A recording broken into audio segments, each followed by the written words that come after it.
everybody, Charis here. Today is what am I talking about? It's October. Oh my gosh, see, this is what's happening.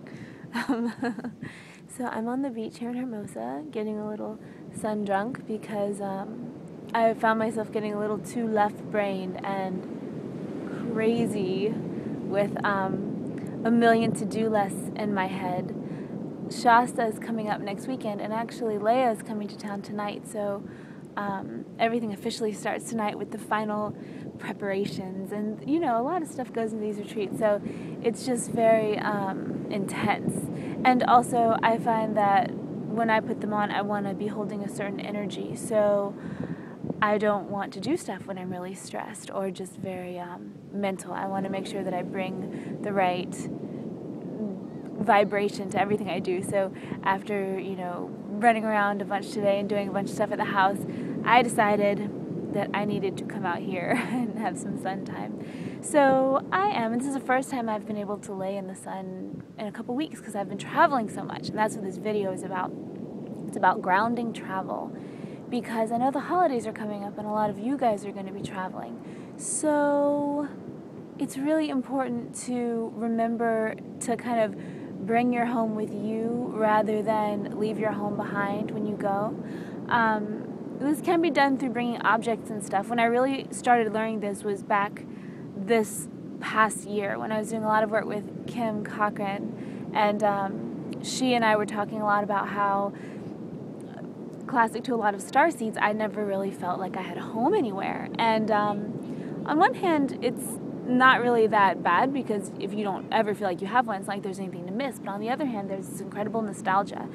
And also because I do end up moving and traveling so much, we were trying to figure out what to do about that and how to keep it balanced, even though I do move a lot and I do travel a lot, especially lately. I feel like I've been going somewhere every week.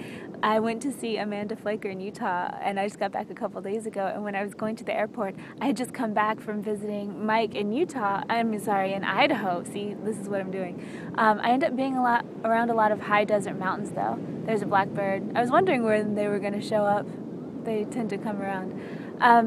So anyway, I was going to the airport, and for the first time ever, I felt very blasé about going to the airport, and I never feel blasé when I fly. I love flying. So noticing that I was just like, oh yeah, I'm going to the airport again. There are the, you know, big, huge lit pillars at LAX. If you don't know what I'm talking about, LAX International Airport has these pillars made of something that looks like light that are standing in a circle when you're going into or leaving the airport, and they're really a beautiful thing to look at because they constantly cycle between different colors.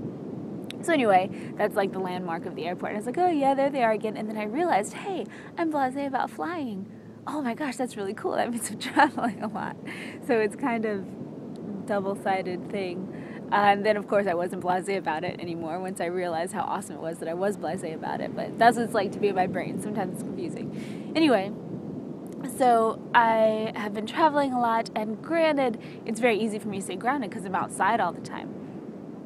Now, if I were hanging out in airports and hotels and office buildings constantly, like a lot of you guys do when you travel, or just in houses, it might be a little bit harder for me to stay grounded. But that's the first part, I think, of staying grounded when you're traveling, is going and making sure that you're experiencing the natural environment wherever you are.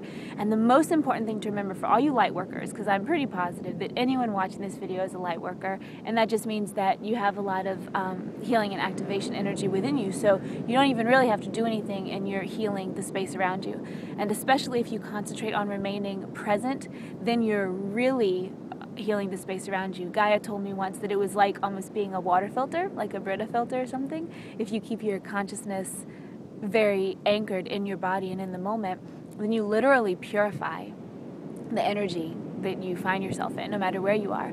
And so that's the first part of it. But the second part of it, I think, is to really remember that, at least in my opinion, so if you believe what I believe, there is no, there are the lifeguards.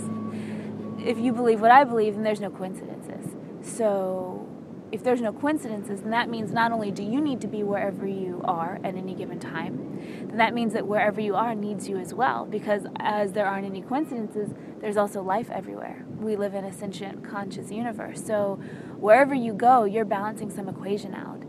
And as you go from place to place, and as you sit in a place, and as you come back into your body, then you're not only purifying what's around you, but you're leaving little bits of yourself. You're leaving water molecules from your lungs, which are escaping from your body. Who knows how long they've been in there, and they're charged with your unique vibration. And most of you guys probably know the vibrational power of water. And not only that, but you're leaving skin cells behind, which also carry your vibration. You're leaving energetic imprints behind you.